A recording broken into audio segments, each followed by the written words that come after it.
Bienvenidos a Geopolinómicos, vuestra tertulia de geopolítica. Esta semana vamos a cambiar un poco el orden que generalmente solemos desarrollar, porque sabéis que hay noticias de última hora. Pero antes de empezar, tengo que presentar a mis socios de aventura habituales, a los sospechosos habituales de este programa. Por una parte, Ángel Rodríguez García Brazales. ¿Qué tal, Ángel? Buenas tardes, Óscar. Y por otra parte, Jorge Turmo. ¿Qué tal, Jorge? Buenas tardes. Y yo, que soy Óscar Vara. Así que sin más dilación vamos con nuestro Breaking News. Vamos a hablar de Ucrania. Ángel, tienes la palabra. Muchas gracias, Óscar. Pues sí, la verdad es que Ucrania está dando muchísimo que hablar estos últimos días, casi semanas, pues porque lee uno los medios de comunicación y lee la prensa y parece que se va a liar allí la Tercera Guerra Mundial. Bueno, si me permitís voy a empezar a narrar un poco los acontecimientos para ponernos un poco en contexto en orden inverso. Del final iré un poquito a los orígenes del conflicto y luego a alguna interpretación que se ha dado por parte de think tanks próximos a Washington. Bien, lo más relevante en las últimas horas ha sido la reunión telefónica que han tenido Biden y Putin para rebajar tensiones. Entonces, Biden, al parecer, llamó a Putin le cogió el teléfono y dijeron, bueno, esto no puede seguir escalando, vamos a intentar ser razonables. Y al parecer lo que se propuso, que el lenguaje diplomático es bastante positivo porque Putin no se negó, es a tener en algún momento futuro, sin especificar, una reunión en persona en un tercer país neutral, lo más probable es que sea Finlandia, para discutir el asunto y rebajar las tensiones. Bien, esto es lo último que hemos sabido del conflicto. Previamente a eso, lo que ha llegado a los medios de comunicación occidentales es que ha habido un gran despliegue de tropas en la frontera oriental de Ucrania con Rusia y en Crimea también. Dependiendo de las fuentes, sea el gobierno ucraniano o sean algunas agencias no gubernamentales, estiman que más o menos el despliegue total de tropas rusas es entre 80.000 y casi 90.000 soldados, además de los que ya había sobre el terreno, que incluyen además algunas unidades de operaciones especiales bastante importantes dentro del ejército ruso, porque son unidades que han tenido papel muy activo tanto en el conflicto ucraniano de 2015 como también en las operaciones que se hicieron en Osetia y en Georgia. El Kremlin dice que son unas maniobras rutinarias dentro del entrenamiento habitual del ejército ruso y que el aproximar unos misiles de alcance balístico, de alcance casi continental a la frontera de Ucrania, pues forma parte de ese ejercicio. Bien, la tensión debe estar un poquito alterada porque, de nuevo, en menos de un mes prácticamente, Antony Blinken ha vuelto a Bruselas a hablar, en este caso, con el secretario general de la OTAN, Stoltenberg, y esto sí que es importante y llamativo, con el ministro ucraniano de Asuntos Exteriores. Ambos, por supuesto, reiteraron su total apoyo al gobierno ucraniano, no iban a permitir una intervención rusa en Ucrania, pero a la petición del ministro de que comenzara un despliegue de tropas occidentales, tropas de la OTAN dentro del territorio ucraniano, de momento la respuesta ha sido que no van a desplegar nada. Lo único que parece ser que va a suceder es que Estados Unidos va a desplegar 2 fragatas, creo que son, en el Mar Negro para estar un poco atentos a los acontecimientos, ante lo cual los rusos, lógicamente, también van a sacar a la flota del Mar Negro. La interpretación del conflicto, y esto ya es información que se basa en un artículo de The Economist y en un artículo de un think tank norteamericano, el Atlantic Council, que es muy próximo a círculos políticos de Washington, es la siguiente. Lo primero, el análisis puramente militar, que nuestros seguidores estén tranquilos, parece ser que no va a haber guerra de verdad. Entonces no parece que sea, por lo que dicen expertos militares, no parece que sea una fuerza de invasión, ni muchísimo menos, ni el material desplegado da para una invasión de Ucrania de la envergadura que implicaría esta operación. Lo que probablemente nos encontremos, según algunos especialistas, es lo que en el Pentágono se denomina un conflicto híbrido, que es combinación de operaciones especiales encubiertas, lógicamente, como independentistas de la región del Donbass, independentistas rusos dentro de Ucrania, campañas de guerra electrónica y campañas de desinformación. Lo cual parece ser que a lo más que se llegará será, o veremos, un cierto periodo de inestabilidad política e inestabilidad civil en Ucrania y a lo mejor quizás también en algunos de los países cercanos. Y ya desde una perspectiva más amplia, este think tank, el Atlantic Council, lo que apunta es que aquí lo que se está realmente negociando es qué va a pasar con el gasoducto que está ya casi terminado por el lecho del mar Báltico, entre que conecta directamente Rusia con Alemania. El argumento del Atlantic Council es, bueno, si Estados Unidos no se opone a la terminación de ese gasoducto, cuál es la política de Biden ahora, que quiere bloquear a toda costa ese gasoducto, muy probablemente la tensión en Ucrania empieza a reducirse de forma casi inmediata. Y en última instancia, y este ya es una aportación estrictamente mía, muy probablemente lo que estamos asistiendo es a la negociación entre Estados Unidos y Rusia del mercado gasístico europeo. Rusia es el principal proveedor de gas de Europa. Europa es el principal cliente del gas ruso, con lo cual ninguna de las dos partes están interesadas en una guerra. Y lo que parece que está ocurriendo aquí es que el gas norteamericano, que ahora mismo es probablemente por el coste de explotación el más barato del mundo y que por lo tanto a los europeos en parte nos vendría bastante bien pagar el gas americano en lugar de pagar el gas ruso, quiere abrirse un hueco en el mercado europeo.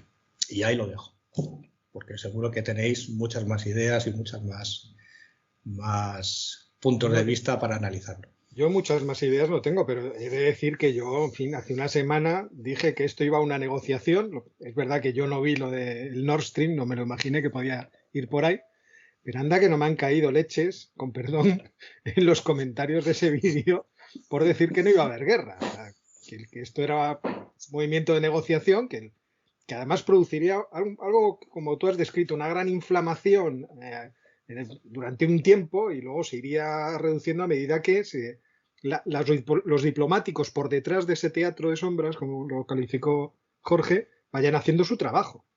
Y yo pensaba que realmente el asunto era Minsk, a ver cómo se acaba ya con la situación del Donbass, si se llega a un estatuto de independencia de toda la región o de autonomía muy grande. Al fin y al cabo, esa región en términos económicos depende enormemente de Rusia, con lo cual, pero por otra parte, la mayoría de la población es étnicamente ucraniana, aunque sean todos rusófonos. Entonces, no deja de ser una región con muchas peculiaridades. Pues yo pensaba que era eso lo que se estaba dilucidando, a ver cómo hacían ya, terminaban el conflicto bélico, pacificaban la región, le daban un estatuto político de aquí hacia el futuro, de tal forma que los sucesivos Minsk que ha habido, el 1 y el 2, pues convergieran en un tercero, pero no había visto yo la posibilidad de que aquí lo que se esté jugando es, los de las ligas mayores, estén jugando otra cuestión. Es verdad, tengo la intención de hacer un vídeo más en profundidad de Ucrania, y lo que estoy viendo a medida que estudio es que hay varias capas de pelea. Varias capas. Sí, hay una capa que está a ras de suelo, que es de la propia población, otra del cómo está organizado institucionalmente el país, que es un cisco, porque es una democracia realmente muy imperfecta, y luego están los propios intereses geopolíticos de Ucrania, pero luego está el gran juego que es algo que Ucrania no huele, evidentemente. Sí, en este punto, eso que acaba de decir Óscar es muy relevante, porque uno de los problemas que tienen es que los ucranianos saben que cuentan poco y quieren contar algo más, quieren tener una posición, no digo más fuerte, porque no pueden, pero sí menos débil. Están entre una gran potencia, como es Rusia, una gran potencia militar, con la que además buena parte de su población se siente muy ligada por el idioma, por la cultura, por la tradición, y luego la Unión Europea, cuyas sucesivas expansiones han llevado su frontera hasta la frontera de Ucrania. Entonces, la Unión Europea es económicamente un gigante, políticamente no. Rusia es casi al revés y Ucrania está un poco inmediado intentando tener una identidad propia, balanceándose entre unos y los otros. Tened en cuenta que esto, en cierto modo, comenzó hace como 2 semanas, cuando el presidente de Ucrania, Zelensky, dirigió un llamamiento a la OTAN diciendo que Ucrania quería entrar en la OTAN. Evidentemente eso lo hizo porque sabía que había movimientos de fondo y que le convenía a Ucrania tomar la iniciativa para decir que estamos aquí, que queremos hacer esto. Luego, lo que ha venido después, en principio parecía que era una respuesta a esa propuesta de Zelensky, pero por lo que estamos viendo no era así. Había otras cosas que ya se estaban desarrollando antes y por debajo, que son las que influyen en el concepto, pero Ucrania quiere tener su propia posición porque es que está en una situación muy, muy débil en todos los términos. Rusia no le va a dejar nunca entrar en la Unión Europea. Tampoco está claro que a la Unión Europea le haga mucha ilusión que Ucrania pertenezca a la Unión Europea por habitantes, por posición, etcétera, etcétera. Entonces se queda, como ha pasado muchas veces a lo largo de la historia, en una situación de debilidad entre dos agentes relativamente potentes y tiene que buscar su espacio propio que en algunos casos no sabe todavía cuál es. Y ya veremos si consigue tener su espacio propio o entre los demás le van diseñando un espacio. Ya lo veremos. Hasta ahora es lo que ¿No te recuerda o no recuerda, lo que estaba diciendo Jorge, la situación de Ucrania ahora, la de Polonia en el 39? Esperemos que no termine como en el 39, dividida entre la Unión Europea y Rusia. Y un apunte que quería hacer, que no he comentado antes, es la posición muy importante, y que es la gran olvidada y que no he visto mencionada prácticamente en los medios de comunicación, que es la de Turquía. Porque Turquía es un país de la OTAN. Turquía puede ser llamado A en caso de que haya un conflicto, y recientemente, creo que fue, no sé si fue poco después de la reunión con Charles Michel y con Ursula von der Leyen, estuvo el presidente de Ucrania reunido con Erdogan. O sea que esa pata sur del conflicto no hay que perderla de vista, porque la gran potencia militar regional en el Mar Negro y en esa zona es Turquía, no es... Hay que tener en cuenta también, yo creo que eso lo vieron desde hace mucho tiempo, pues, personajes como Kissinger o Brzezinski, cuando hablaron de que si Rusia realmente quería tener algún tipo de presencia dentro de Europa, necesitaba el puente ucraniano, ¿no? Para poder estar cerca e influir en lo que es el futuro de la Europa occidental, necesitaba imperiosamente o imperativamente el tener un dominio sobre Ucrania. Y Ucrania se ha convertido, pues, en eso de los que dos tiran y seguramente acabará rompiéndose. Claro, eso también incluye más cosas, porque la ambición de Rusia de quedarse con el sur de Ucrania continuará en el tiempo. O sea, acordemos que cuando hacen la operación tan bien ejecutada en Crimea, que toma por sorpresa además a todo el mundo, y como es una operación de guerra híbrida, con un ejército que no tiene ningún tipo de señales, ¿no? Que no se pueden identificar, y coge a todo el mundo despistado, lo que hacen los ucranianos es lanzarse como locos a Odessa. Vamos a tratar de parar por lo menos, o sea, si se quedan con la península de Crimea, bien, pero que no continúen. Que no continúen. Costa, y entonces lo primero que hacen es hay que tomar Odessa como sea. Porque claro, si toman el sur, entonces ya llegan directamente a Moldavia y a... ¿Cómo es la Transnistria? Que Transnistria. Es en realidad sí, lo que está más allá del Níster, del río Níster, la región de Moldavia, que es independiente, pero que nadie reconoce, y que ellos como llaman Prisnesdrovia, ¿no? Me parece que es como se llama como se dice en ruso, es lo que hablan en... Sí. Bueno, pues pueden enganchar, o sea, yendo por el sur de Ucrania, pueden meterse en los Balcanes. Entonces está claro que ahí la pelea del gran juego es tratar de impedir eso.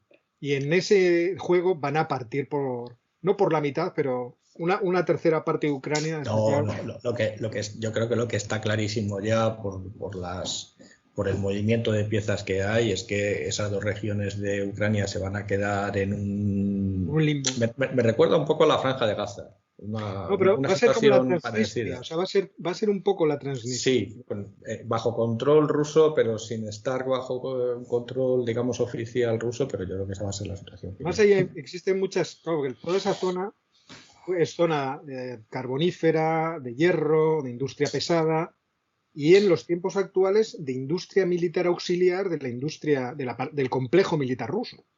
Es decir, motores, por ejemplo, de algunos de los aviones, y muchas piezas accesorias para poder equipar al ejército ruso se producen precisamente en esa región. Yo entiendo también a los habitantes de esa región que no tengan un especial interés porque se les ponga un cierre en su frontera, que es lo que hubiera supuesto la entrada en la Unión Europea. Porque claro, El acuerdo, vamos, ellos me parece que tienen una frontera diáfana con Rusia. Pues ya les advirtió cuando en 2014 hubo la posibilidad de entrar en la Unión Europea, ya les advirtió Putin que eso se acabaría, obviamente. Que no se podía tener las dos cosas. Una frontera abierta por el occidente y una frontera abierta por el otro lado. Y en eso tiene absolutamente razón. En términos más generales, en Ucrania es como un continuum de población. Digamos, una parte de la población está más cercana en ideas, en planteamientos, etcétera, etcétera, a las repúblicas bálticas, Polonia, etcétera, etcétera, y otra está mucho más cercana de Rusia. Y eso es como una gradación desde el oeste hacia el este. Conforme más al este y al sur vas, más personas que se identifican con Rusia, incluso que se sienten rusos, desde luego que hablan el ruso, y conforme más al oeste y al norte, justo al revés. Quiero decir que la fractura no es artificial. Cuando Ucrania pertenecía a la Unión Soviética, pues ese problema se planteaba poco, porque también las repúblicas bálticas y Polonia, las repúblicas bálticas pertenecían a la Unión Soviética y Polonia pertenecía al mercado común soviético. Ahora ese problema se plantea y quizá esté debajo, lo que haya más debajo de todo esto es el soporte de la población de Ucrania, una parte de ella a la Europa occidental, Mitteleuropa, Alemania, Polonia, etcétera, etcétera, y la otra a Rusia. Pero siguen manteniendo en términos geográficos un problema, es que Ucrania está entre los dos mares, o sea, toda esa franja que está entre el mar Báltico y el mar Negro, ese intermaris ha sido un deseo de muchos países distintos de controlarlo. O sea, nos encantaría controlar ese vínculo que hay que une la Europa del Norte realmente con Asia. O sea, a través del Mar Negro te puedes conectar directamente con Asia. Entonces, toda esa región, que además debe ser muy plana, muy de llanuras, no creo que sea especialmente montañosa en ningún sentido. Entonces, tiene cierta, ¿cómo decirlo?, cierta reiteración la historia en ensañarse con ella. Bueno, pues vamos con las noticias geopolíticas de la semana. Dos noticias de América del Sur. En uno de los podcasts previos hablamos de la posibilidad de que Centro y Sudamérica virase a la izquierda. Bueno, pues las dos últimas elecciones parecen indicar que eso no es así. En la segunda vuelta de las elecciones de Ecuador las ha ganado Guillermo Lasso, que en la primera vuelta no llegó al 20% de los votos. En ese momento Araúz obtuvo más del 30% y esa diferencia de 12 puntos a favor de Araúz se ha volteado ahora y ha ganado Lasso por 3-4 puntos. Las implicaciones ya las veremos en su momento, pero desde luego eso implica que no se vuelve a la línea de Rafael Correa, que fue quien marcó la línea de Ecuador. Y al mismo tiempo, este domingo se han producido la primera vuelta de las elecciones en Perú, donde los dos candidatos que han pasado, pero cada uno con un 15% de los apoyos, no más, con las implicaciones que eso tiene, son Pedro Castillo y Keiko Fujimori, que si se caracterizan por algo es por no tener nada que ver con la línea de Correa, de Morales, etcétera, etcétera, aunque no está muy claro en qué línea están. Ya lo seguiremos en el futuro. Línea populista conservadora, a mí me ha sorprendido. Claro, obviamente uno es de izquierdas y Keiko se supone que va a ser de derechas, en lo económico, pero en lo que es lo social o lo moral tienen visiones absolutamente iguales. Exactamente iguales. En contra del sexual, en contra del aborto. O sea, me ha parecido realmente... Pero es que lo de Perú también habrá que hacérselo mirar, porque tuvieron la oportunidad de votar a Vargas Llosa, aunque hubiera sido un experimento, frente a Fujimori, al original. Y votaron. A Fujimori. Y ahora tenían a Hernando de Soto, otro liberal, que, bueno... Podría haber hecho, yo creo, un buen trabajo y ha preferido otra vez una Fujimori por ahora. Es una cosa sorprendente. Pero es que había como seis candidatos que han obtenido en torno al 10% del apoyo. En efecto. Yo tengo que estudiar el problema de Perú algún día. Sí, a ver si lo entendemos. Yo por ahora no. ¿Alguna noticia más? Una distinta o dos. Por un lado, el gobierno japonés ha decidido que en breve, quizá no este año, pero el año que viene, empezará a echar al mar toda el agua contaminada que se generó con el tsunami de Fukushima. Si os recordáis, el tsunami averió completamente 3 de los reactores de la central de Fukushima y el agua contaminada está almacenada en grandes tanques que ya casi no daban de sí, no daban abasto, y el gobierno japonés ha decidido que la va a ir liberando al mar, con el consiguiente susto de todos los vecinos y sobre todo el enfado de Corea del Sur, que añade así un elemento más a sus disputas contra Japón, con las consecuencias que tenga. Hay que advertir en un periodo de 30 años. Sí, pero se empieza cuando muy poquito a poquito. Sí, pero el sushi se va a resentir. Yo, francamente, no lo veo. ¿Vale? ¿Me dejáis a mí contar la de Israel e Irán? Porque es que es como continuación del problema en el que están desde hace tiempo, ¿no? Primero con los barcos, haciéndose todo tipo de juegos, y ahora el sabotaje a través de hackeo informático de la central nuclear de Natanz, que ha sufrido un apagón. Obviamente, como en todos los episodios que estamos viendo, como ocurrió, por ejemplo, con las famosas minas a petroleros británicos en el estrecho de Hormuz, que nadie sabía quién había puesto, o lo que comentamos el otro día de la mina a un barco iraní, tampoco sabemos quién ha hecho o quién es responsable de este sabotaje, pero los sospechosos habituales, como decía yo antes, son clarísimos, son los habituales. Y esto lo vamos a ver, en fin, se va a repetir mucho. Está claro que ya tienen los iraníes además capacidad cada vez mayor en términos operativos, pero es sorprendente el nivel que tienen de infiltración y de sofisticación en los ataques los israelitas. Una noticia que muy reciente además de ayer mismo es que Biden anuncia definitivamente la retirada de las tropas norteamericanas de Afganistán el 11 de septiembre, que es una fecha muy señalada. Casi 20 años después, la guerra más larga que ha librado Estados Unidos y con una carga sentimental muy importante, ya anuncia que definitivamente se van. Bien, lo más destacable no es el anuncio ni la fecha, por supuesto, sino la lectura que hay detrás.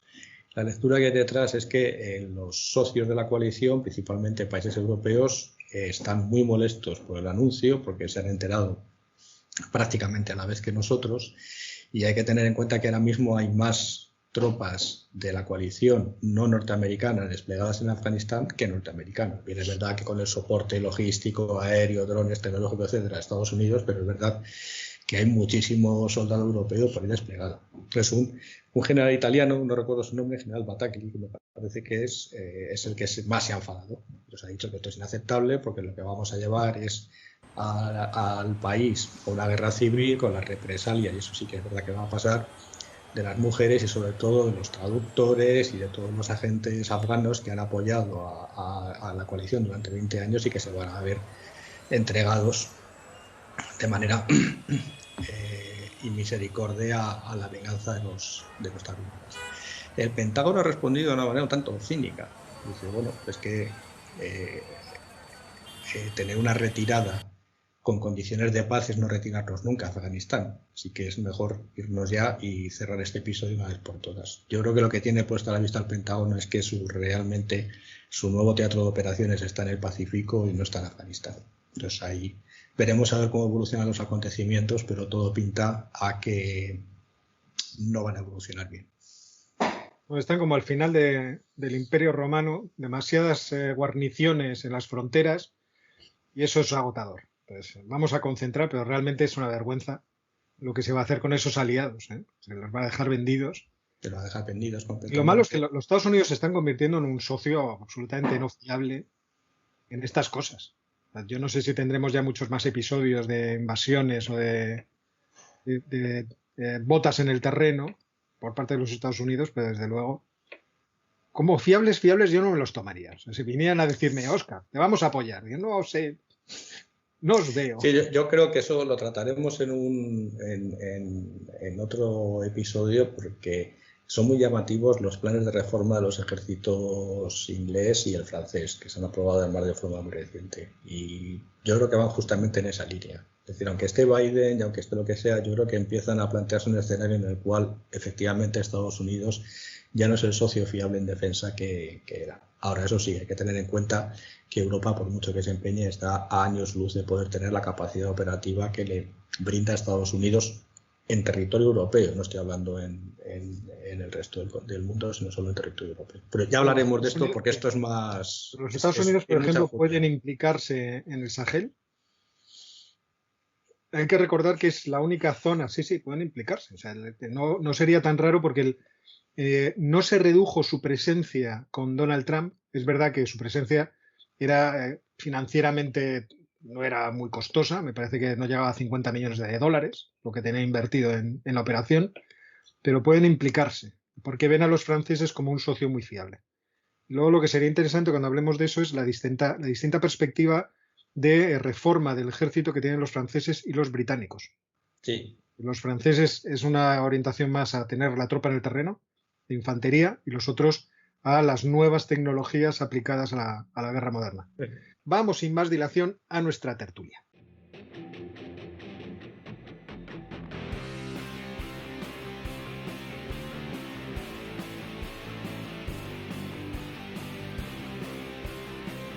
Hoy abro yo fuego con una cuestión que puede parecer menor, porque no vamos a hablar de un país que esté siempre en la pomada de las cuestiones geopolíticas, pero yo creo que es una cuestión interesante, porque nos permite hablar también un poco del pasado, de las perturbaciones que crean las grandes potencias al intervenir en la historia de las regiones, con un acontecimiento pequeño que ha ocurrido en Jordania.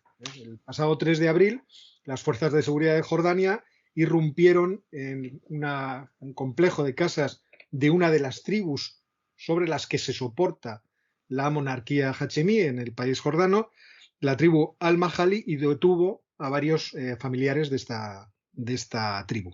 En una operación que, por lo que se ve, por lo que se anunció al principio, estaba destinada a acabar con un complot que un hermanastro del rey Abdullah II había puesto en marcha para derrocarle. Ese hermano es un hijo del rey Hussein de Jordania y de la reina Noor de Jordania. Bueno, pues el caso es que este hermanastro, el príncipe Hamza bin Hussein, del cual realmente no deberíamos llamarle príncipe porque el rey le quitó la condición de príncipe en el año 2004 o 2005, tiene contactos, parece, bastante estrechos con dos aspectos de la realidad jordana que tienen interés en términos de cuál va a ser la estabilidad del país. Por un lado, tiene mejor relación que su hermanastro con las tribus.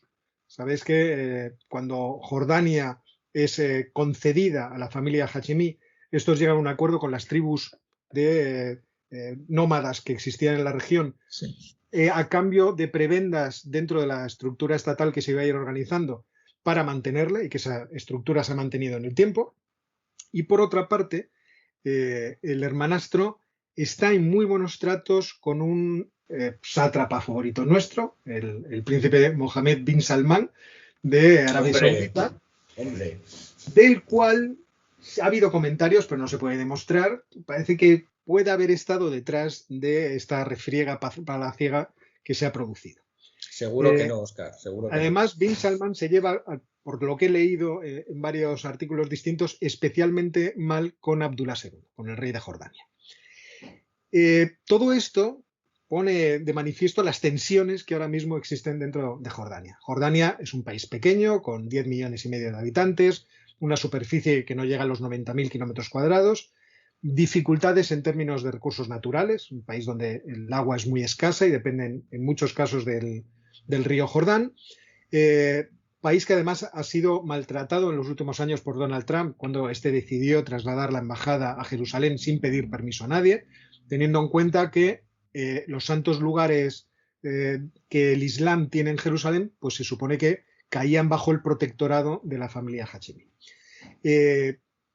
Y por lo tanto nos encontramos en estas circunstancias con un país que puede ser desestabilizado con cierta facilidad cuando ha sido un país extraordinariamente pacífico y calmado durante todos estos tiempos, siendo como es una especie de amortiguador de la región, mientras que ha habido grandes conflictos en sus fronteras, en Siria y en Irak, y eso le ha producido tensiones porque ha tenido muchos refugiados. Jordania se ha mantenido como una especie de bálsamo, de lugar en el que las tensiones no afectaban durante mucho tiempo.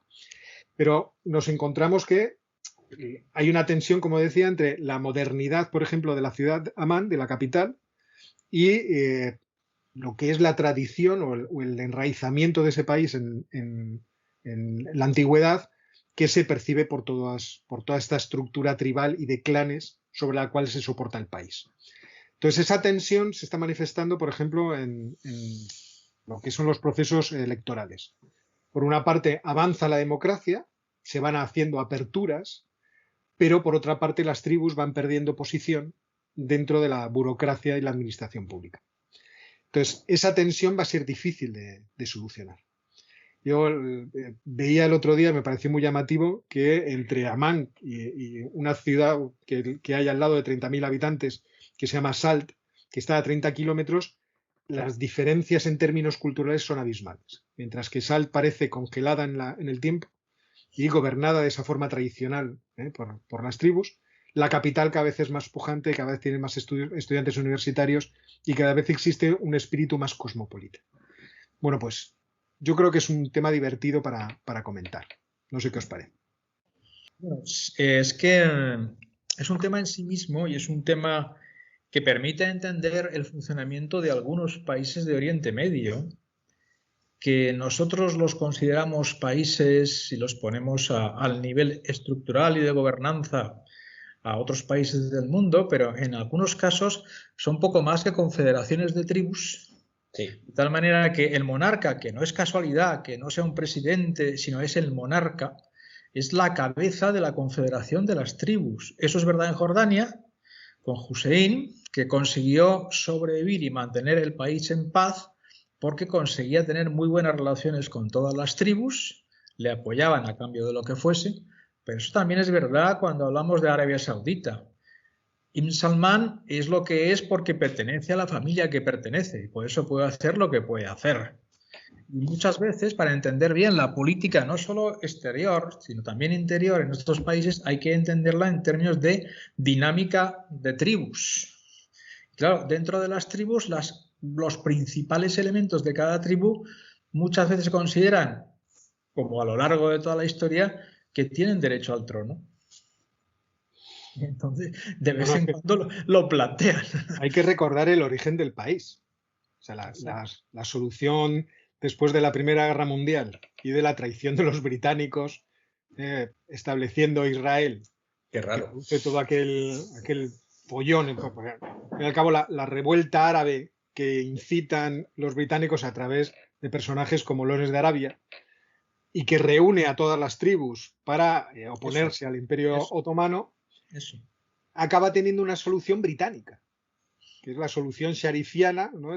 Porque Sharif Hussein es al que se le da la primacía en la región. Entonces se dice, bueno, tus 3 hijos, que eran Abdullah, Faisal y Ali, van a gobernar toda esta zona del norte. Entonces la familia Hashimi los hashimitas vais a ser los que gobernéis en toda esta región. Pero teniendo en cuenta que los hashimitas procedían de una región muy distinta. Ellos venían del oeste de Arabia Saudita, y además habían estado encargados de la protección de los santos lugares. Con lo cual era una familia, no era una familia cualquiera. Cuando se dice que los Al Saud van a gobernar Arabia Saudita y los hashemitas al norte, es una solución típicamente británica. Bueno, vamos a ver si esto funciona y ya os apañaréis. No, pues es un país, a mí me encanta el país. Estuve en el 96, hace ya muchísimo tiempo. Tengo que volver, porque es un país maravilloso, pero absolutamente maravilloso.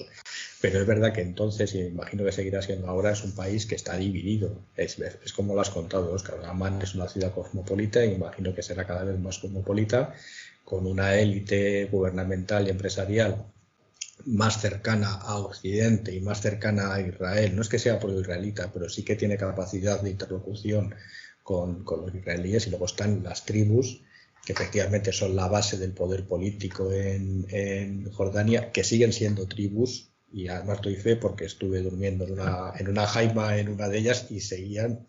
Ahí lo que pasa es que estaban ya diversificando el negocio. Entonces alternaban. Sí, alternaban el turismo con la ganadería, con robos esporádicos, en fin, eran además una gente encantadora, además súper amables y tengo un gran recuerdo de ellos.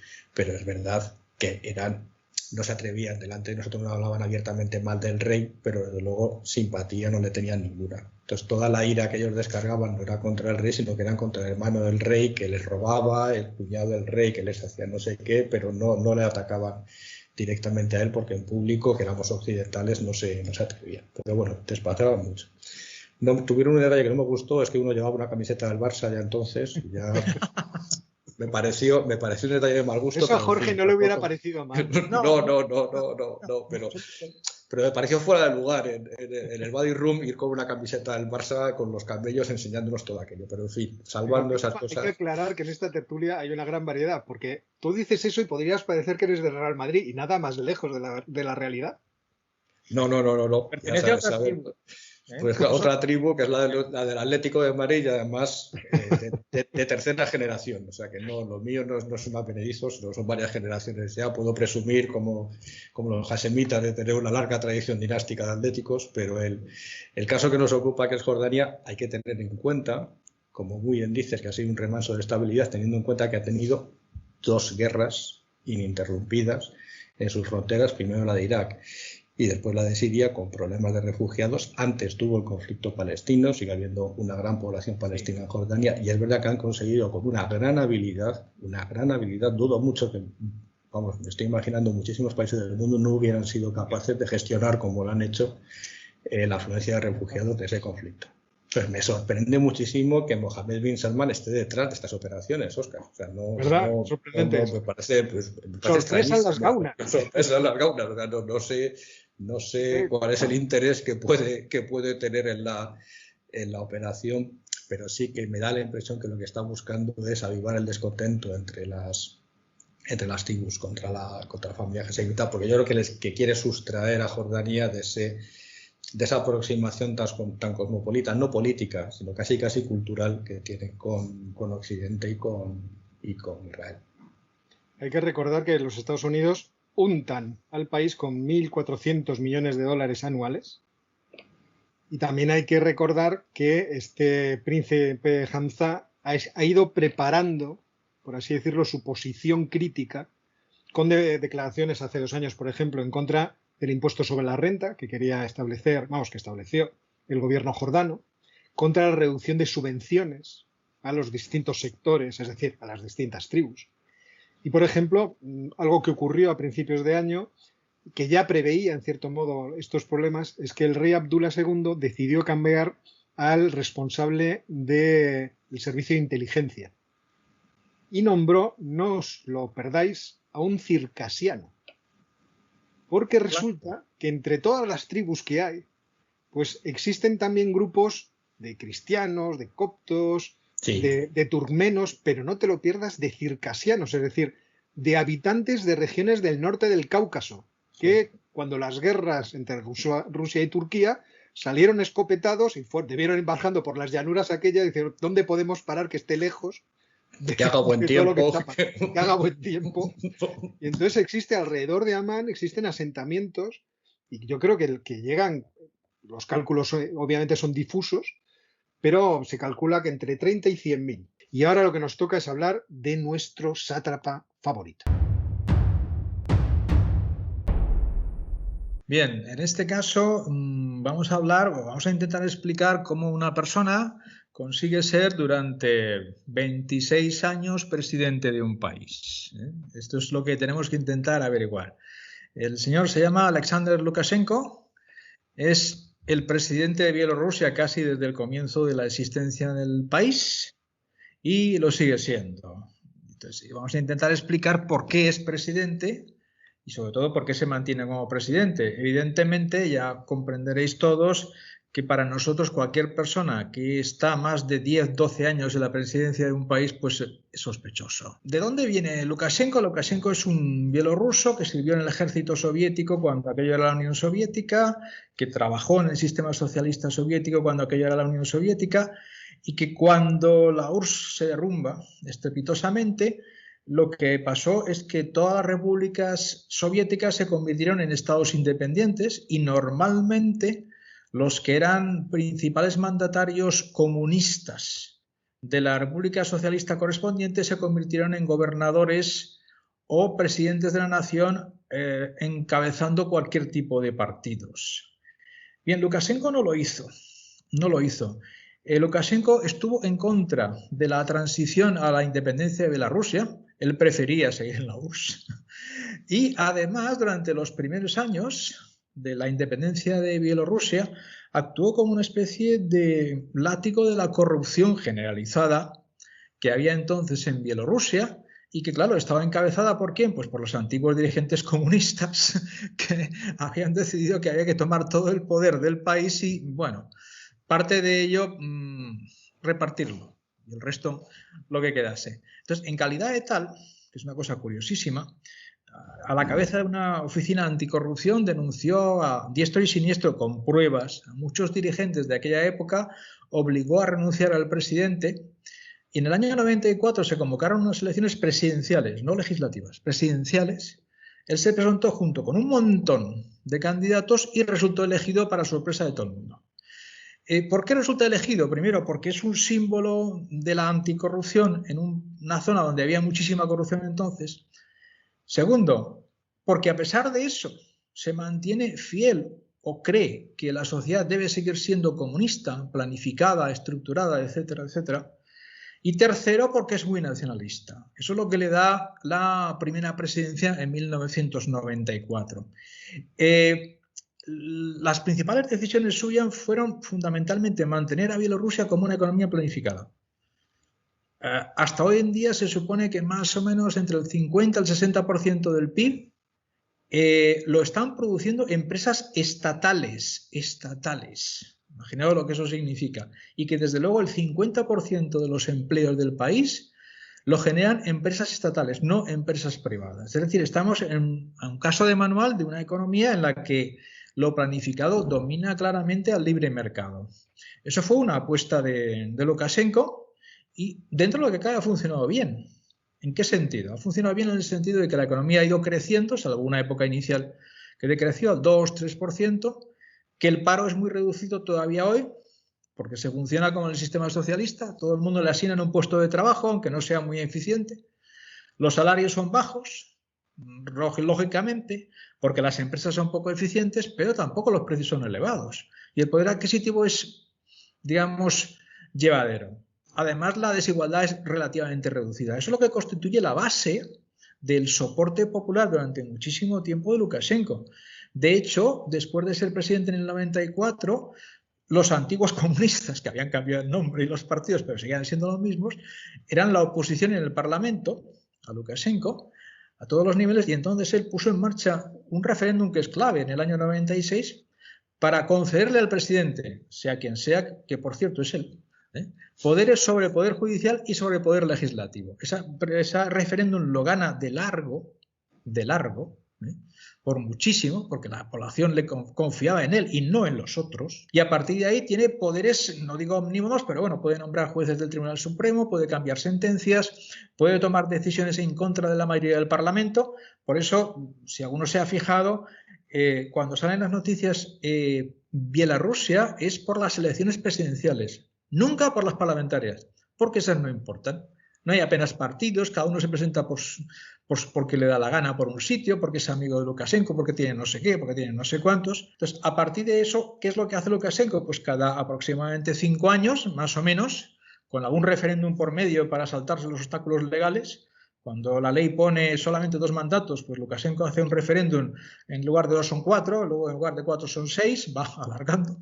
Y aproximadamente cada 5 años va revalidando la presidencia, pero con esos poderes especiales. A partir de 2000-2005 ya se empieza a observar que las elecciones son cada vez más opacas, más oscuras. Lukashenko no permite la presencia de observadores internacionales, salvo de la Comunidad de Estados Independientes, que son de Rusia, de la República de Asia Central, que normalmente no tienen ningún problema. Entonces, lo que se observa es que cada 5 años gana las elecciones con un porcentaje de voto parecido, 70 y tantos, 80, 80 y tantos %. 2, que los que se presentan contra él acaban detenidos a los 4 o 5 meses. Siempre, después de cada elección, hay una protesta popular que es reprimida. Ese es el patrón de funcionamiento. Pero mientras tanto, lo otro permanece. Es decir, la igualdad de la economía, un cierto bienestar de buena parte de las capas de la sociedad, una cierta tranquilidad que le apoya. Es decir, parte de esos votos no es que se los invente, los tiene y los tiene como soporte. Su otra pata es el apoyo en Rusia. Rusia le vende la energía, el gas y el petróleo subvencionado, A veces los rusos se han quejado de que Bielorrusia lo compra subvencionado y lo vende en el mercado libre a precios más elevados. No se sabe si es así o no es así. Y Bielorrusia se especializa en una industria de maquinaria pesada, sobre todo para labores agrícolas y algunas labores industriales, y con eso, pues más o menos económicamente va tirando. Pero claro, tiene periodos de hiperinflación porque los bielorrusos rechazan la moneda propia y se pasan al rublo, con lo cual aquello se descompone absolutamente, pero cada 5 años Lukashenko consigue ser reelegido con la misma cantidad de votos, pero cada vez con más descrédito internacional. De hecho, la Unión Europea le ha retirado el crédito, no le reconoce, es el presidente, pero no está reconocido, Estados Unidos tampoco, le reconocen Rusia y China. ¿Y qué está pasando ahora? Ahora parece que se mueven más las cosas. Lo que está pasando fundamentalmente es un cambio generacional, no es otra cosa. Los bielorrusos medios de los años 90 y 2000 apoyaban a Lukashenko por las ventajas que suponía en contraste con lo que veían que pasaba en Rusia, e incluso en Ucrania, una cierta estabilidad y porque bueno, les parecía un buen sistema. Pero las nuevas generaciones ya no quieren eso, quieren otra cosa. Entonces la tensión va creciendo entre las antiguas generaciones que posiblemente siguen apoyando a Lukashenko y las nuevas generaciones que están en contra, y eso genera un enfrentamiento casi continuo cada 5 años, ¿eh? Una vez que se pasan las elecciones, nada más. Dime. Jorge, ¿podríamos asistir por lo que estás contando, que me parece súper interesante, ¿podríamos asistir en los próximos años a un conflicto parecido al de Ucrania?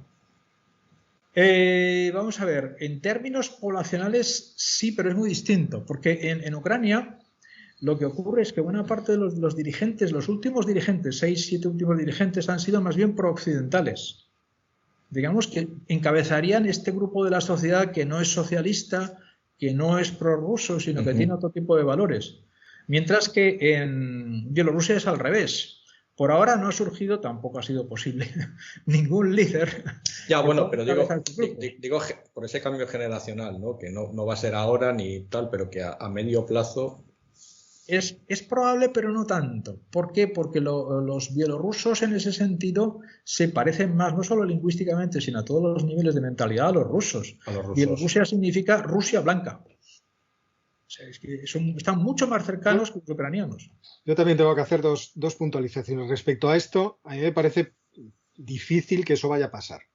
Es verdad que la única región que puede ser problemática, ahora no me acordaré el nombre, es la que está más próxima a Polonia y a Kaliningrado, que es obviamente una región de especial interés geopolítico y estratégico para Rusia, entonces en la cual el ejército y el gobierno bielorruso tiene una especial presencia, porque es además el corredor que permite que Rusia pueda acceder a Kaliningrado. Luego, por otra parte, estoy de acuerdo con lo que dice Jorge, es decir, el apoyo popular que tiene Lukashenko sigue siendo importantísimo. Sí. O sea, no se puede minusvalorar. En las elecciones pasadas, que obviamente en el país mucha gente tomó por un fraude, porque no sé, el porcentaje que obtuvo de votos, pues si no era el 100% era el 98%, no me acuerdo.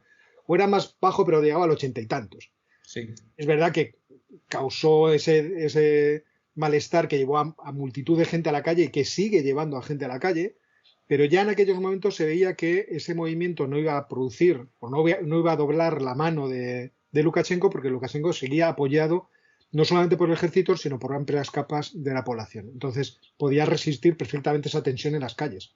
Las calles no le iban a derrumbar. Aunque fueran cientos de miles de personas a las manifestaciones, él podría sacar a lo mismo. Sí. Con lo cual eso no era un problema para él.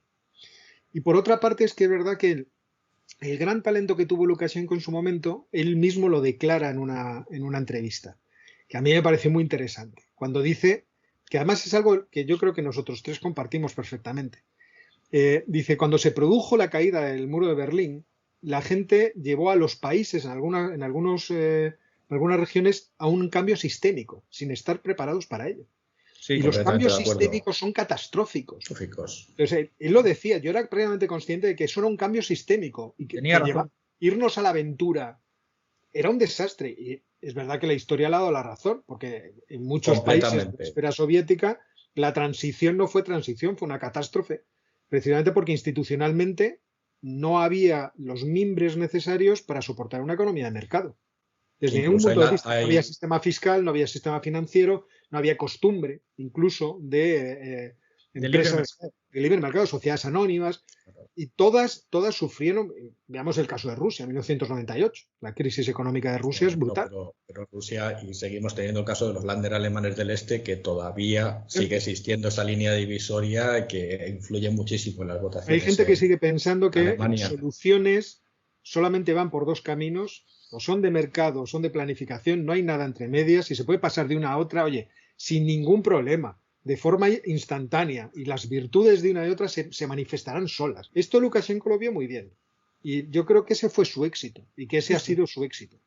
Lo que ve las nuevas generaciones es que ahora podríamos ir a la competencia, se deberían soltar los sectores porque ya vamos teniendo cierto músculo, entonces déjenos hacer, que es un poco lo que también hemos comentado alguna vez en Rusia. Eso, en 2017 ya hubo una reforma por la cual se permitía la entrada en sectores de mercado de más empresas, de más partes de la economía, un poco en esta línea, ¿no? No las industrias básicas de defensa, de infraestructuras, etcétera, etcétera, quedaban en manos del Estado, pero el otro se permitía la entrada de agentes privados, de empresas privadas, que por cierto bastantes fueron rusas, como es lógico, para desarrollar esos sectores. Eso, ¿hasta dónde llevará eso? No lo sabemos. En todas partes, depende de cómo se maneje en la práctica, cómo reaccionen los agentes sociales, pero van por esa línea. En esto habría que ver también el componente megalomaníaco que siempre llevan o conllevan estas presidencias eternas.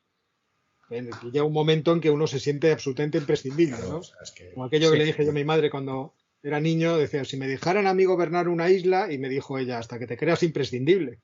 Entonces me barrió del campo. No se puede discutir con las madres, Óscar, es un grave error. Absolutamente no. En el siglo XIX había un dictador en Paraguay hace mucho tiempo, Rodríguez Francia, que al cabo de unos años de dictadura absoluta encabezaba sus leyes y reglamentos, en lugar de en nombre de qué, diciendo yo, el Supremo, dicto. Preciosa novela y terrible de Arturo Roa Bastos, que recomendamos especialmente, Yo, el Supremo. Por eso es hablando también, esa no era Hijo de Hombre, de Arturo Roa Bastos, que habla sobre la guerra del Chaco. También una gran novela. Bueno, pues vamos a dejar aquí el tema y vamos a pasar al siguiente, que también te toca a ti, Jorge. Vamos a hablar un poco de Irlanda del Norte. La violencia está volviendo a crecer en las calles de las ciudades de Irlanda del Norte, concretamente en Derry, recordando a cosas que no pasaban hace más de 25 años aproximadamente. Vamos a intentar explicar por qué está creciendo la violencia, qué es lo que puede pasar en el futuro, partiendo de dos o tres bases muy claras, que es que ver qué ha pasado en el tiempo anterior, y sobre todo entender que Irlanda del Norte, que tiene como 2 millones de habitantes aproximadamente, está casi partido por la mitad en dos comunidades, además de por motivos religiosos. Lo que se llaman unionistas, que consideran que su sitio está dentro del Reino Unido, por ahí lo de unionistas, de siempre y para siempre, y que Irlanda del Norte es parte del Reino Unido, y los que se llaman republicanos, que consideran que su sitio está en la República de Irlanda, que está en el sur. Esto comenzó en el año 22, cuando Irlanda se independizó. Por una serie de razones que ahora no vamos a entrar, los condados del norte quedaron dentro del Reino Unido, y ahí comenzó la tensión entre las comunidades, que es una tensión que tiene que ver con aspectos identitarios y también con aspectos religiosos. Suele haber mucha similitud entre la identidad irlandesa y el catolicismo y la identidad británica y ser parte de la Iglesia reformada. De hecho, en Irlanda del Norte los matrimonios mixtos siguen siendo raros, ¿eh? Echarle. Estamos hablando de un siglo después. Bueno, esa rivalidad que en su momento generó muchísimos enfrentamientos y muertos, el terrorismo del IRA, las protestas de la Orden de Orange en las calles, los enfrentamientos de todo tipo, terminó en un acuerdo, en el Acuerdo de Viernes Santo en 1998, que es una cosa farragosísima y muy complicada, pero cuya principal característica es la siguiente. Se decidió poner en marcha un parlamento en Irlanda del Norte, que no había, con poderes reducidos, solo para dar cabida a las dos facciones. Y uno de los puntos básicos de ese acuerdo es que en el gobierno de Irlanda del Norte hay un primer ministro y un viceprimer ministro. Y ambos tienen que ser elegidos con por lo menos el 60% de los votos del Parlamento, lo cual obliga a que los dos principales grupos, que normalmente es uno unionista y otro católico, se pongan de acuerdo. Eso, imaginaos en cualquier otro país, empezando por España o por cualquier otro. Nos quejamos de los gobiernos de coalición, pues imaginaos lo que es aquello. Menos mal que tienen pocas competencias, pero si no, imaginaos lo que es aquello. Bueno, eso ha conseguido que la situación se calme. No se llevan bien, pero se soportan. Hay que tenerlo claro esto. Hasta ese punto llegan, se soportan, no es que se lleven bien. Entonces, ¿qué es lo que ha pasado para que ahora empiece a haber protestas? Y hay que tener claro que las protestas son de los unionistas, Eran previsibles que fueran de unionistas. Eran previsibles. ¿Qué ha pasado? Pues aquí ya podemos empezar a entrar cada uno a plantear lo que ha pasado. Primero, ¿qué pasó con el Brexit? Pues que en Irlanda del Norte, así como en todo el Reino Unido, el Brexit ganó por un 1% aproximadamente. En Irlanda del Norte la votación fue contraria al Brexit por un 12%. Eso para empezar, pero claro, mucha gente de Irlanda del Norte decía, no, mejor dentro de la Unión Europea, me da igual Irlanda que Reino Unido, mejor dentro de la Unión Europea. Y segundo, y fundamentalmente, por la forma en que se ha llegado al acuerdo para plasmar los términos de la nueva relación entre el Reino Unido y la Unión Europea al final del Brexit y cómo se han tomado esos acuerdos. Y aquí yo creo que te voy a preguntar a ti, Ángel, para que nos plantees cómo eso genera tensiones dentro de Irlanda y dentro de Irlanda del Norte. Si te digo la verdad, Jorge, es tan complicado que yo creo que ni ellos mismos lo entienden. Pero en fin, vamos a ver si conseguimos explicarlo un poco. Yo creo que en el conflicto hay dos niveles. Hay un nivel en la calle, que es de una naturaleza yo creo que muy distinta al nivel político en las altas esferas entre Irlanda y el Reino Unido. Entonces voy a empezar por este segundo y quizás es el que da pie después a los movimientos en las calles. Vamos a ver, tiene que haber una frontera. El tratado lo que establece es que tiene que haber una frontera y una frontera en la cual se regule el tráfico de mercancías entre la Unión Europea, es decir, Irlanda, y el Reino Unido, es decir, Irlanda del Norte. Pero ¿dónde ponemos la frontera? Pues el problema de la frontera es que si la ponemos en tierra, hay muchas localidades de Irlanda del Norte y de la propia Irlanda, que sus servicios, por ejemplo, de salud, por convenios que han establecido, están al otro lado de la frontera. Entonces, una vez que se establece la frontera, estas personas no tendrían acceso en las dos direcciones a ese tipo. Como siempre, Boris, con una de sus grandes ideas geniales, bueno, perdón, esta fue May primero, pero luego Boris la abrazó entusiasmado, haremos una frontera inteligente, sin explicar más. Yo sé lo que es una frontera inteligente, creo que todavía no se ha inventado, pero seguro que Boris da con la clave ya veis que le tengo especial simpatía, ya veréis que establece la situación. Bien, el último acuerdo que se llegó, es decir, con la Unión Europea, fue decir, estupendo, no ponemos frontera terrestre porque parece que no tiene mucho sentido dentro de la isla, pero sí la ponemos en el mar de Irlanda.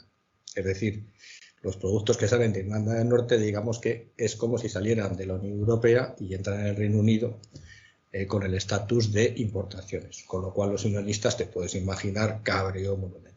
Bien, ese es en el plano político y la pelea no está resuelta en el plano político. ¿Qué es lo que pasa a nivel de calle? A nivel de calle yo creo que lo que está pasando, por las noticias que he leído en la BBC, en The Economist y en Político, es que lo que tenemos es una reproducción de ese caldo de cultivo populista que hemos tenido, que hemos visto prácticamente por toda Europa, quizás aquí de un tinte más de extrema derecha que de extrema izquierda, pero es muy difícil hacer este tipo de valoraciones en Irlanda del Norte. Es sobre todo gente joven, gente que en su inmensa mayoría ha nacido en un periodo muy largo de paz, que no tienen recuerdos de los atentados, de las bombas, de los conflictos, y digamos que está reproduciendo de lo mal que se vivía, y digamos que ha vuelto a tomar la llama. No ha empezado ahora, llevan ya prácticamente desde que empezó el Brexit, han vuelto a las andadas. Entonces, ¿hasta dónde llegará esto? Pues es muy difícil de saber, porque la solución de la frontera de la Unión Europea en Irlanda tiene muy mal arreglo. No tiene un arreglo fácil, y no creo que hayamos visto el último episodio no voy a llamarlo conflicto, pero vamos a decirlo en esta negociación entre las dos partes. Vamos a ver, era algo previsible que ocurriera por la siguiente razón. O sea, yo cuando tuve que empezar a explicar el Brexit hace no sé cuántos años, porque el Brexit parece que siempre ha existido. Es eterno, no existe. Aquello que decía Rubén Amón de nunca han estado los británicos dentro del todo de la Unión Europea y nunca les vamos a ver fuera del todo. Parece indudablemente. Pero era algo que era previsible. O sea, la idea de la frontera marítima producía un conflicto inmediato. Es que los unionistas, es decir, los miembros los que quieren ser parte del Reino Unido, se encontraban con que tenían una frontera con su país. Y eso iba obviamente a producir todo tipo de conflictos. La frontera en el ferry que va a Glasgow. Luego, si ponías esa frontera marítima, necesariamente tenías que mandar funcionarios de la Unión Europea a Belfast, por ejemplo, a decir, a ver qué productos entran, a coger muestras de los mismos para asegurarse que cumplen todas las normativas de la Unión Europea antes de entrar dentro de la República de Irlanda, que es parte de la Unión Europea. Con lo cual ahí ya también hay un problema. O sea, hemos votado el Brexit, hemos logrado librarnos de los burócratas europeos y resulta que los tengo aquí en el puerto mirándome cuál es la matrícula, déjame ver los productos. Entonces eso claramente iba a producir algún tipo de conflicto. Y luego estaba la otra parte. Si yo ponía la frontera terrestre, los que quieren unirse a la República de Irlanda iban a tener el mismo problema. O sea, mire usted, o sea, hemos llegado a unos acuerdos. El acuerdo del Viernes Santo, bastante problema tuvimos para llegar a ellos. Y resulta que ahora no me deja usted pasar tranquilamente a ver a mi abuela, que está al otro lado, en fin. Pero había un elemento adicional, y es que para poder llegar a los acuerdos del Viernes Santo, dentro de esos acuerdos se introdujo un apéndice con cláusulas de autodeterminación.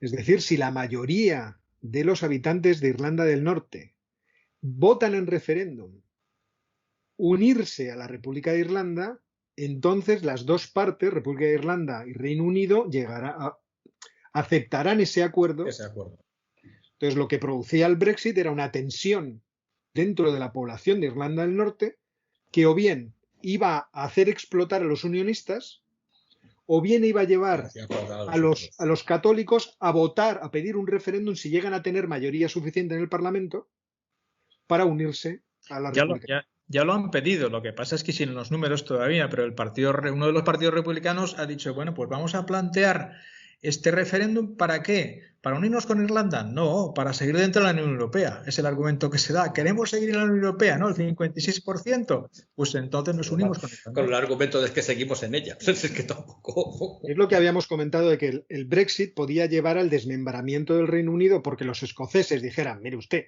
o sea, ya he votado un referéndum para quedarme con ustedes, suponiendo que yo me quedaba dentro de la Unión Europea. Y por otra parte, los de Irlanda del Norte, lo mismo, dicen, oiga, o sea, es que al final, no sé si los galeses en algún momento dirían, oiga, yo tengo algo que decir, no lo creo. Gales parece muy pacífico y muy tranquila. Pero realmente el Brexit potencialmente tenía ese riesgo a priori, antes de que empezáramos a hablar de todas estas cosas. Entonces, cuando empezó la violencia la semana pasada, fue como una profecía de estas que es fácil de plantear, porque yo me acuerdo diciéndole a los alumnos en clase, vamos a ver, el problema de la frontera tiene una derivada adicional que es la de la unidad territorial del país, que se ve amenazada claramente si no llegan a un acuerdo que sea inteligente. Claro, ahora mismo los productos que pasan del Reino Unido a Irlanda del Norte, en fin, debe ser aquello un coladero. Y por otra parte ha habido casos de violencia contra los funcionarios de la Unión Europea. Con lo cual, ahí tienen una pomada que va a ser difícil de arreglar. Va a ser, pero bueno, yo confío en Boris y en su frontera inteligente, que estoy seguro que se ha retrasado un poco, pues estaba prevista para hace un año. Sí, pero... Confío en Boris, es un oxímoron. El problema es que muchos en el Reino Unido, concretamente en Irlanda del Norte, están empezando a desconfiar de Boris. Los que más deberían confiar en él están empezando a desconfiar, no solo los republicanos, que lógicamente tienen una distancia intelectual e ideológica con los conservadores del Reino Unido, sino también los propios unionistas están empezando a desconfiar y a sentirse traicionados por el gobierno de Londres, y eso genera situaciones muy, muy delicadas, muy delicadas. Es que si en algún momento se produce la posibilidad de un referéndum de autodeterminación, la violencia volverá. Sí. Volverá. Para el impedir statu quo que tenían hasta ahora era maravilloso porque estaba amparado porque todos pertenecían a la Unión Europea. Entonces, el truco de que gobiernen juntos, porque es muy divertido. Sí. Yo invito a la gente que vaya a Wikipedia y busque la formación del Parlamento de Irlanda del Norte. Están repartidos casi hay cantidades iguales los unionistas y el Sinn Féin. Más o menos los mismos escaños. Más o menos. Pero están todos juntos en el Ejecutivo. La oposición son 4 partidos que tienen un representante. Son los ecologistas. Entonces dices, lo primero que cuando lo ves es, ¿qué leches es esto? Claro, luego cuando vas a cuál es la obligación de conformar la presidencia y vicepresidencia es cuando lo entiendes. Claro, ya lo entiendes. Luego dices, ¿cómo es posible que esto es? Pero es una jugada maravillosa. Están obligados a entenderse, están obligados a conocerse, entonces con el tiempo, el roce alza el cariño, qué sé yo. Teniendo en cuenta que tampoco habría necesidad de partirse, porque hay libertad de movimiento. Sí. Eso se ha roto con el Brexit. Claro. Con lo cual volvemos a tener el follón. Vamos a nuestras recomendaciones bibliográficas que además nos van a obligar a volver al primer tema que hemos visto hoy. Estamos un poco reiterativos. Vamos con ello. Yo hoy traigo 2 libros en formato electrónico. Yo lamento que estén me encantaría tenerlos en papel. No es porque la casa se me esté quedando pequeña para los libros, que es verdad. Aquí no tengo nada. O sea, de hecho, había pensado en presentar otro libro, pero no logro encontrarlo. Empiezo a buscar, a sacar libros, que cuando mis hijos me han dicho, estás levantando polvo, digo, vale, pues. Pero esta semana, como estoy emperrado en tratar de entender lo que pasa en Ucrania, y en el vídeo que saqué, pues ha habido muchas críticas, casi todas infundadas, en el sentido de que aquí en YouTube hay mucho fan de Vladimir Putin. Entonces, si no haces un comentario en donde le loes o si le criticas, donde al mismo tiempo critiques severamente a los Estados Unidos, entonces eres un vendido, no has entendido el problema y estas cosas. Pero es verdad que nuestros comentaristas a veces son muy sagaces y hay algunos de ellos que me han puesto las peras al cuarto y he dicho, sí, efectivamente tengo que mirarme mejor estos temas. Entonces he estado leyendo durante esta semana y he estado trabajando 3 libros, de los cuales voy a hablar de 2. De 2 porque son la antítesis el uno del otro. El primero es este libro de un historiador brasileño, Luis Alberto Moniz Bandeira, autor marxista, de origen marxista, estudioso además de Lenin, en donde habla, como llama el título, El mundo en desorden, en donde, tratando de los fracasos de los Estados Unidos por convertirse en la fuerza global, acaba desembocando en el problema de Ucrania.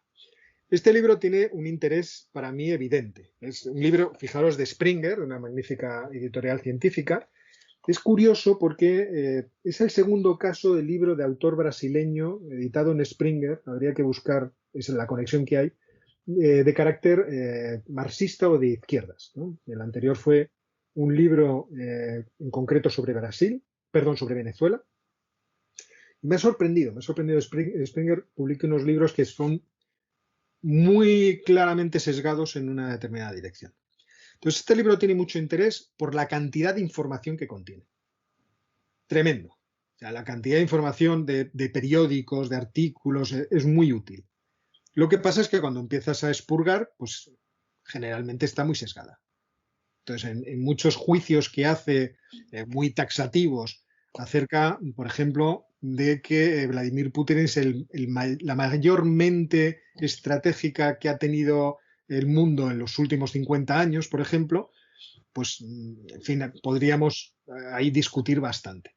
Y algunos comentarios que hace acerca de las conspiraciones que ha habido alrededor del caso ucraniano, pues a veces dependen de conspiranoicos famosos, con lo cual hay que ponerlo también un poco en tela de juicio. Pero de cualquier forma, todo el material está ahí, los enlaces están ahí, y entonces te puedes ir de uno a otro y realmente es muy interesante. Si uno quiere ver esa posición, pues este libro, que no está traducido al castellano, yo lo siento, los 2 que voy a recomendar no están traducidos al castellano, pero creo que tiene mucho interés. O sea, es de estos libros que es muy útil, le sacas mucho juego. Y el segundo libro, dejadme que lo busque porque lo tengo en 2 sitios distintos. Este libro lo he sacado de la base de datos de la Universidad Autónoma, por lo tanto me lo he descargado en PDF, pero el otro está comprado. Es este, Ucrania y el arte de la estrategia, de Lawrence Friedman. Lawrence Friedman es un experto en estrategia, de hecho tiene un libro que es un libro muy interesante, se llama así, Estrategia, en donde hace un repaso, y es un autor muy dedicado a la investigación de conflictos. Tiene otro que también se llama Guerra. Bueno, pues aquí él plantea la tesis contraria. Partiendo del concepto de estrategia que él defiende, lo que concluye en el libro es que Putin difícilmente puede denominarse como un estratega competente. Y, bueno, como es una tesis también polémica, pues creo que tiene su interés. Este sería, por lo tanto, el contradistinto completo del libro de Moniz Bandeira.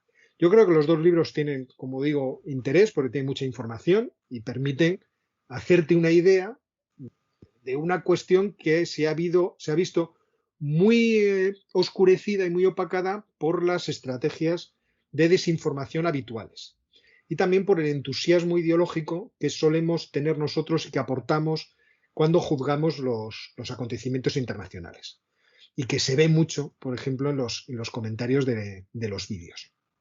Y aquí me gustaría contar dos tonterías porque a la hora de juzgar qué es lo que pasa en Ucrania, yo creo que dos pequeñas anécdotas quizá ayuden también a entender la posición de Putin, de lo que hemos estado comentando al principio del vídeo. El primero es un pequeño chiste, que es una cosa muy tonta, pero que se cuenta en Ucrania para ejemplificar cómo es Putin en este tipo de acontecimientos, que se cuenta la historia que Putin llega a un restaurante y se sienta y viene el camarero y le dice, ¿qué desea comer? Dice, quiero un buen bistec. Y dice, ¿y las verduras? Dice, las verduras también querrán bistec, ¿no? Pues este es el espíritu de Vladimir Putin, ¿no? Siempre al ataque. Pero luego hay otra cuestión que recordé leyendo estas cosas y que me parece que también es interesante. El hecho de que Putin negocie de forma tan sumamente contundente, vamos a decirlo así, y que siempre que ha habido un conflicto que ha afectado negativamente a los rusos haya tenido esta forma contundente de actuar, puede enlazarse con una anécdota de su comienzo o de los principios de su carrera que nosotros conocemos. En 1989, en diciembre de 1989, Vladimir Putin era teniente coronel y estaba destinado en la ciudad de Dresden, ciudad que en aquel momento estaba en la zona oriental de Alemania. Y cuando se produce la caída del muro de Berlín, pues la gente se altera bastante y va a pedir explicaciones a las instituciones soviéticas que había en el país. No a las alemanas. Putin estaba en la delegación del KGB y se encuentra con que una masa enfurecida llega hasta las puertas. Entonces lo que hace Putin es coger el teléfono y llamar a Moscú. Y nadie le responde. Solo el silencio le responde. Y ante esa sensación de estar solo, él toma la iniciativa de salir fuera y decir, tengo aquí a no sé cuántos tipos armados, el primero que pase de la verja acaba muerto. Entonces, la gente ve a Putin, se lo cree, pues Putin es una persona que yo creo que en esto sí, si Putin te dice algo te lo crees, efectivamente, y logra que la gente se marche. Pero él comenta en una entrevista en el año 2000, posteriormente, que cuando cae el muro de Berlín él tiene la sensación de que el país desapareció. Y hace un comentario del estilo, esto nunca volverá a pasar. O sea, nunca un ruso cogerá el teléfono y irá a Moscú y se encontrará con que no hay nadie al otro lado del teléfono. Y con esta bomba informativa, si os parece bien, pues nos podemos despedir esta semana. Yo creo que ha sido un programa de lo más completo. ¿De acuerdo? Completo. Pasadlo bien. Pues emplazamos a quienes nos ven dentro de 7 días para ver un nuevo Geopolinómicos. Hasta la semana que viene. Hasta la semana que viene.